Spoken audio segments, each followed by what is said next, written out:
ನಮಸ್ಕಾರ. ಕನ್ಯಾ ರಾಶಿಯ ಎಲ್ಲ ಬಂಧುಗಳಿಗೂ ಸ್ವಾಗತ. ಇಂದು ನಾವು ಹಂಚಿಕೊಳ್ತಿರುವ ಈ ಮಾತುಗಳು ಬಹಳ ಮುಖ್ಯ. ದಯವಿಟ್ಟು ಬಹಳ ಗಮನವಿಟ್ಟು ಕೇಳಿ. ಯಾಕಂದ್ರೆ ಕನ್ಯಾ ರಾಶಿಯವರ ಜೀವನದಲ್ಲಿ ಒಂದು ಐತಿಹಾಸಿಕ, ಒಂದು ಭವ್ಯವಾದ ಘಟನೆ ನಡೆಯಲಿದೆ. ಇಲ್ಲಿಯವರೆಗೆ ಅನುಭವಿಸಿದ ಪ್ರತಿಯೊಂದು ನೋವು, ಪ್ರತಿಯೊಂದು ಅವಮಾನ, ಆ ಎಲ್ಲ ಯಾತನೆಗಳಿಗೂ ಒಂದು ಅರ್ಥ ಸಿಗುವ ಸಮಯ ಈಗ ಬಂದಿದೆ. ನೋಡಿ, ಇದು ನಾವು ಸಾಮಾನ್ಯವಾಗಿ ಕೇಳುವಂತಹ ಜ್ಯೋತಿಷ್ಯದ ಮಾತುಗಳಲ್ಲ, ಖಂಡಿತ ಅಲ್ಲ. ಈ ಮಾತುಗಳು ಅವರ ಜೀವನದಲ್ಲಿ ಬರಲಿರುವ ಒಂದು ನಿರ್ಣಾಯಕ ತಿರುವಿನ ಬಗ್ಗೆ ಹೇಳುತ್ತಿವೆ. ಅವರ ಭವಿಷ್ಯದ ದಿಕ್ಕನ್ನೇ ಪೂರ್ತಿಯಾಗಿ ಬದಲಾಯಿಸಬಲ್ಲ ಒಂದು ಪ್ರಬಲ ಸಂಕೇತದ ಬಗ್ಗೆ ತಿಳಿಸುತ್ತಿವೆ. ಹಾಗಿದ್ರೆ ಬನ್ನಿ, ಇದರ ಬಗ್ಗೆ ಇನ್ನಷ್ಟು ಆಳವಾಗಿ ತಿಳಿದುಕೊಳ್ಳೋಣ. ಮೊದಲನೇದಾಗಿ, ಕನ್ಯಾ ರಾಶಿಯವರ ಈ ಜೀವನದ ಕಠಿಣ ಪ್ರಯಾಣ ಇದೆಯಲ್ಲ, ಅದನ್ನೊಮ್ಮೆ ಅರ್ಥ ಮಾಡಿಕೊಳ್ಳೋಣ. ಯಾಕಂದ್ರೆ ಅವರ ದಾರಿ ಯಾವತ್ತೂ ಹೂವಿನ ಹಾಸಿಗೆ ಆಗಿರಲಿಲ್ಲ, ಬದಲಾಗಿ ಸವಾಲುಗಳಿಂದಲೇ ತುಂಬಿ ತುಳುಕುತ್ತಿತ್ತು. ಕನ್ಯಾ ರಾಶಿಯವರ ಜೀವನವನ್ನ ಒಂದು ಸುದೀರ್ಘ ಪ್ರಯಾಣಕ್ಕೆ ಹೋಲಿಸಬಹುದು. ಆದರೆ ಈ ಪ್ರಯಾಣದಲ್ಲಿ ಹೂವಿನ ಹಾದಿಗಳಿಗಿಂತ ಮುಳ್ಳಿನ ದಾರಿಗಳೇ ಜಾಸ್ತಿ ಸಿಕ್ಕಿವೆ. ಅಕ್ಷರಶಃ ಕಷ್ಟಗಳ ಪ್ರಪಾತದಲ್ಲಿ ಈಜುವುದೇ ಅವರಿಗೆ ಒಂದು ರೀತಿ ದಿನಚರಿಯಾಗಿ ಹೋಗಿತ್ತು. ಅಷ್ಟೇ ಯಾಕೆ, ಚಿಕ್ಕ ವಯಸ್ಸಿನಿಂದಲೇ ಅಂದ್ರೆ ಬಾಲ್ಯದಿಂದಲೇ ಜೀವನದ ಕಠೋರ ಸತ್ಯಗಳು, ವಾಸ್ತವಗಳು ಅವ್ರಿಗೆ ಪರಿಚಯ ಆಗಿಬಿಡತ್ತೆ. ಅವರ ವಯಸ್ಸಿನ ಬೇರೆ ಮಕ್ಕಳು ಆಟ ಆಡ್ತಾ ಖುಷಿಯಾಗಿ ಕಾಲ ಕಳೆಯುತ್ತಿದ್ರೆ, ಇವರು ಮಾತ್ರ ಕುಟುಂಬದ ಜವಾಬ್ದಾರಿಗಳನ್ನು ಹೆಗಲ ಮೇಲೆ ಹೊತ್ತು ಕಷ್ಟಗಳನ್ನು ಹತ್ತಿರದಿಂದ ನೋಡ್ತಾ ಬೆಳೆದವರು. ಇದೇ ಅನುಭವ ಅವರಿಗೆ ವಯಸ್ಸಿಗೂ ಮೀರಿದ ಪ್ರೌಢಿಮೆಯನ್ನ ಕೊಟ್ಟಿದೆ. ಅವರ ಜೀವನ ಒಂದು ರೀತಿ ನಿರಂತರ ಪರೀಕ್ಷೆಗಳ ಸರಣಿ ಅಲ್ವಾ? ಎಷ್ಟೇ ಕಷ್ಟಪಟ್ಟು ದುಡಿದ್ರೂ ಅದರ ಫಲಿತಾಂಶ ತಕ್ಷಣಕ್ಕೆ ಸಿಗೋದೇ ಇಲ್ಲ. ಅದಕ್ಕಾಗಿ ತುಂಬಾ ದಿನ ಕಾಯಲೇಬೇಕು. ಇದು ಅವರ ತಾಳ್ಮೆಯನ್ನ ಪದೇ ಪದೇ ಪರೀಕ್ಷೆ ಮಾಡ್ತಲೇ ಇರುತ್ತೆ. ಇಷ್ಟೆಲ್ಲ ಕಷ್ಟಗಳ ಜೊತೆಗೆ ಇವರು ನಮ್ಮವರು, ನಮ್ಮನ್ನ ಅರ್ಥ ಮಾಡ್ಕೊಳ್ತಾರೆ ಅಂತ ನಂಬಿದ ಜನರಿಂದಲೇ ಬೆನ್ನಿಗೆ ಚೂರಿ ಹಾಕಿಸ್ಕೊಂಡ ನೋವು, ಯಾವುದೇ ಕಾರಣ ಇಲ್ಲದೆ ಅವಮಾನಗಳನ್ನು ಎದುರಿಸ್ಕೊಂಡ ಘಟನೆಗಳು, ಇವೆಲ್ಲವೂ ಅವರನ್ನ ಇವತ್ತಿಗೂ ಕಾಡುತ್ತಲೇ ಇವೆ. ಆ ಗಾಯಗಳೂ ಇನ್ನೂ ಹಸಿಯಾಗಿಯೇ ಇವೆ. ಆದರೆ ಒಂದು ವಿಷಯ ಗೊತ್ತಾ? ಈ ಕಷ್ಟಗಳೇ ಅವ್ರನ್ನ ಒಂದು ಅನನ್ಯ ವ್ಯಕ್ತಿತ್ವವಾಗಿ ರೂಪಿಸಿವೆ. ಆ ಕಠಿಣ ಪರಿಸ್ಥಿತಿಗಳಿಂದಲೇ ಹುಟ್ಟಿದ ಅದ್ಭುತ ಶಕ್ತಿಯ ಬಗ್ಗೆ ಈಗ ನೋಡೋಣ ಬನ್ನಿ. ಕನ್ಯಾರಾಶಿಯವರಲ್ಲಿ ಒಂದು ಅದ್ಭುತವಾದ ದ್ವಂದ್ವವನ್ನು ನಾವು ನೋಡಬಹುದು. ಹೊರಗಿನಿಂದ ನೋಡೋಕೆ ಬಹಳ ಗಂಭೀರ, ಧೈರ್ಯಶಾಲಿ ಮತ್ತು ಬಂಡೆಯಷ್ಟು ಗಟ್ಟಿಯಾಗಿ ಕಂಡ್ರೂ ಅವರ ಒಳಗೆ ಬೆಣ್ಣೆಯ ಹಾಗೆ ಮೃದುವಾದ ಹೃದಯ ಇದೆ. ತಮ್ಮ ದುಃಖದ ಸಾಗರವನ್ನೇ ಬಚ್ಚಿಟ್ಟುಕೊಂಡಿರುವ ಬಹಳ ಸೂಕ್ಷ್ಮ ಜೀವಿಯವರು. ನಿಜಕ್ಕೂ ಈ ಗುಣಗಳೇ ಅವರನ್ನ ತುಂಬಾ ವಿಶೇಷವಾಗಿಸೋದು. ಎಂಥದ್ದೇ ಸಂದರ್ಭ ಬರ್ಲಿ, ಬಿಟ್ಟುಕೊಡದೇ ಇರೋ ಅವರ ಪರಿಶ್ರಮ, ಯಾವುದೇ ಸಮಸ್ಯೆಯ ಮೂಲವನ್ನೇ ಹುಡುಕಿ ಪರಿಹಾರ ಕಂಡುಹಿಡಿಯೋ ಅವರ ವಿಶ್ಲೇಷಣಾ ಕೌಶಲ್ಯ ಮತ್ತು ಯಾರನ್ನೂ ಅವಲಂಬಿಸದೆ ಸ್ವಂತ ಕಾಲ ಮೇಲೆ ನಿಲ್ಲಬೇಕು ಅನ್ನೋ ಅವರ ಬಲವಾದ ಇಚ್ಛಾಶಕ್ತಿ, ಇದರ ಜೊತೆಗೆ ಅವರಲ್ಲಿ ಸಹಜವಾಗಿಯೇ ಇರುವ ದಯೆ ಮತ್ತು ಉದಾರತೆ ಅವರನ್ನ ಎತ್ತರಕ್ಕೆ ಕೊಂಡೊಯ್ಯುತ್ತೆ. ಆಹಾ, ಈ ಒಂದು ಮಾತು ಅವರ ಜೀವನವನ್ನು ಎಷ್ಟು ಅದ್ಭುತವಾಗಿ ವಿವರಿಸುತ್ತೆ ನೋಡಿ. ಎಲ್ಲರೂ ಕುಸಿದು ಬೀಳುವ ಜಾಗದಲ್ಲಿ ಇವರು ಇನ್ನಷ್ಟು ಬಲವಾಗಿ ಎದ್ದು ನಿಲ್ತಾರೆ. ಬೀಳೋದು ಅನ್ನೋದು ಅವರಿಗೆ ಹೊಸದೇನಲ್ಲ, ಆದರೆ ಬಿದ್ದಲ್ಲೇ ಉಳಿದು ಬಿಡುವುದು ಅವರಿಗೆ ಗೊತ್ತೇ ಇಲ್ಲ. ಸರಿ, ಈಗ ನಾವು ಕಥೆಯ ಅತ್ಯಂತ ಪ್ರಮುಖ ತಿರುವಿಗೆ ಬಂದಿದ್ದೇವೆ. ಇಷ್ಟೆಲ್ಲ ಕಷ್ಟಗಳ ನಡುವೆಯೂ ಅವರನ್ನು ಸದಾಕಾಲ ಕಾಯುತ್ತಿರುವ ಒಂದು ರಹಸ್ಯ ದೈವಿಕ ಶಕ್ತಿ ಇದೆ.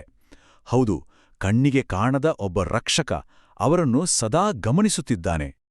ಯಾಕೆ ಇಷ್ಟೆಲ್ಲ ಕಷ್ಟ ಅನುಭವಿಸಬೇಕು? ಯಾಕೆ ಇಷ್ಟೊಂದು ಪರೀಕ್ಷೆಗಳು? ಈ ಪ್ರಶ್ನೆಗಳು ಖಂಡಿತ ಅವರ ಮನಸ್ಸಿನಲ್ಲಿ ಬಂದೇ ಬಂದಿರುತ್ತೆ. ಯಾಕಂದ್ರೆ ಆ ದೈವಿಕ ಶಕ್ತಿಯು ಅವರ ತಾಳ್ಮೆ, ಅವರ ಪ್ರಾಮಾಣಿಕತೆ ಮತ್ತು ಅವರಲ್ಲಿರುವ ಮಾನವೀಯತೆಯನ್ನು ಪರೀಕ್ಷಿಸುತ್ತಿತ್ತು. ಆ ರಹಸ್ಯ ರಕ್ಷಕ ಬೇರೆ ಯಾರೂ ಅಲ್ಲ, ಸಾಕ್ಷಾತ್ ಕೈಲಾಸವಾಸಿ ಮಹಾಶಿವ. ಹೌದು, ನೀವು ಕೇಳಿದ್ದು ನಿಜ. ಪರಮೇಶ್ವರನೇ ಅವರನ್ನು ಒಂದು ಅಭೇದ್ಯವಾದ ವಜ್ರಕವಚದಂತೆ ರಕ್ಷಿಸುತ್ತಾ ಬಂದಿದ್ದಾನೆ. ಆತ ಅವರನ್ನು ತನ್ನ ಸ್ವಂತ ಮಕ್ಕಳೆಂದು ಭಾವಿಸಿ ವಿಶೇಷವಾದ ಕೃಪೆಯನ್ನು ತೋರುತ್ತಿದ್ದಾನೆ. ಈ ತರಹದ ಅನುಭವ ನಿಮ್ಮಲ್ಲಿ ಅನೇಕರಿಗೆ ಆಗಿರ್ಬೋದು ಅಲ್ವಾ? ರಾತ್ರಿಯ ನಿಶ್ಶಬ್ದದಲ್ಲಿ ಮನೆಯಲ್ಲಿ ಯಾರೋ ಇದ್ದಾರೆ, ಒಂದು ಅಜ್ಞಾತ ಸಕಾರಾತ್ಮಕ ಶಕ್ತಿ ಇದೆ ಅಂತ ಭಾಸವಾಗೋದು, ಎಲ್ಲೋ ದೇವಸ್ಥಾನದ ಗಂಟೆಯ ಸದ್ದು ಕೇಳಿಸಿದ ಹಾಗೆ ಅಥವಾ ಒಂದು ದೈವಿಕ ಪರಿಮಳ ಬಂದ ಹಾಗೆ ಅನಿಸೋದು. ಇದು ಕೇವಲ ಕಲ್ಪನೆ ಅಲ್ಲ, ಇದುವೇ ಅವರ ಸುತ್ತ ಇರುವ ಸಾಕ್ಷಾತ್ ಆ ಶಿವನ ಉಪಸ್ಥಿತಿಯ ಸ್ಪಷ್ಟವಾದ ಸಂಕೇತ. ಈಗ ಆ ದೈವಿಕ ಶಕ್ತಿಯ ರಹಸ್ಯವನ್ನು ತಿಳಿದ ಮೇಲೆ ಅವರ ಸುವರ್ಣ ಭವಿಷ್ಯದ ಬಾಗಿಲನ್ನು ತೆರೆಯುವ ಆ ಶಕ್ತಿಶಾಲಿ ಮಾರ್ಗ ಯಾವುದು ಅಂತ ತಿಳಿದುಕೊಳ್ಳೋಣ. ಆ ದೈವಿಕ ಅನುಗ್ರಹವನ್ನು ಸಂಪೂರ್ಣವಾಗಿ ಪಡೆಯಲು 2 ಮುಖ್ಯವಾದ ಆಧಾರಸ್ತಂಭಗಳಿವೆ. ಮೊದಲನೇದು ಮಹಾಶಿವನ ಆರಾಧನೆ, ಎರಡನೇದು ಮತ್ತು ಅಷ್ಟೇ ಮುಖ್ಯವಾದುದು ಅವರ ಕುಲದೇವರ ಪೂಜೆ. ಇವೆರಡೂ ಜೊತೆಜೊತೆಯಾಗಿ ನಡೆದಾಗ ಮಾತ್ರ ಪರಿಪೂರ್ಣ ಫಲ ಸಿಗಲು ಸಾಧ್ಯ. ನೋಡಿ, ಶಿವನಿಗೆ ಬೇಕಿರುವುದು ಆಡಂಬರವಲ್ಲ, ಶುದ್ಧವಾದ ಭಕ್ತಿ ಮಾತ್ರ. ಪ್ರತಿದಿನ ಸ್ನಾನ ಮಾಡಿದ ನಂತರ ಓಂ ನಮಃ ಶಿವಾಯ ಎಂಬ ಪಂಚಾಕ್ಷರಿ ಮಂತ್ರವನ್ನ ಕನಿಷ್ಠ 108 ಬಾರಿ ಆದರೂ ಜಪಿಸಬೇಕು. ತಿಂಗಳಿಗೊಮ್ಮೆ ಸೋಮವಾರ ಅಥವಾ ಶನಿವಾರದಂದು ಹತ್ತಿರದಲ್ಲಿರುವ ಶಿವನ ದೇವಸ್ಥಾನಕ್ಕೆ ಹೋಗಿ ಒಂದು ತಾಮ್ರದ ಪಾತ್ರೆಯಲ್ಲಿ ನೀರನ್ನ ತೆಗೆದುಕೊಂಡು ಜಲಾಭಿಷೇಕ ಮಾಡಿ ಮತ್ತು ಎಳ್ಳೆಣ್ಣೆಯ ದೀಪವನ್ನ ಹಚ್ಚಬೇಕು. ಇಷ್ಟು ಸರಳವಾದ ಪೂಜೆ ಮಾಡಿದ್ರೆ ಸಾಕು, ಆ ಭೋಲೆನಾಥನ ಕರುಣೆ ಅವರ ಮೇಲೆ ಇದ್ದೇ ಇರುತ್ತೆ. ಇಲ್ಲಿ ಒಂದು ಬಹಳ ಮುಖ್ಯವಾದ ಅಂಶವನ್ನ ಗಮನಿಸಬೇಕು. ಕುಲದೇವರು ಅಂದ್ರೆ ನಮ್ಮ ವಂಶದ ಬೇರು ಇದ್ದ ಹಾಗೆ. ಬೇರು ಗಟ್ಟಿಯಾಗಿದ್ರೆ ತಾನೇ ಮರ ಚೆನ್ನಾಗಿ ಬೆಳೆಯೋದು. ಅದೇ ರೀತಿ ಕುಲದೇವರ ಅನುಗ್ರಹ ಇಲ್ಲದೆ ಬೇರೆ ಯಾವುದೇ ದೇವರ ಪೂಜೆಯೋ ಸಂಪೂರ್ಣವಾಗಿ ಫಲ ನೀಡೋದಿಲ್ಲ.